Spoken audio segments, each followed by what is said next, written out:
نزل على لو نزل على الفندق يحرقه.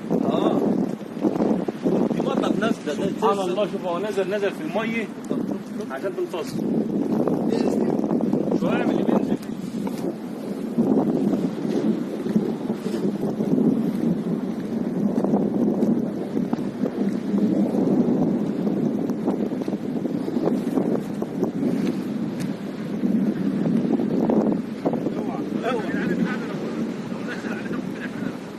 هيتلعنى يقول لك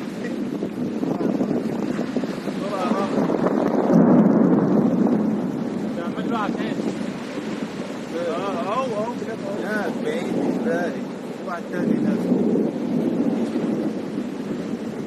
ده بيرمز على العاصفه.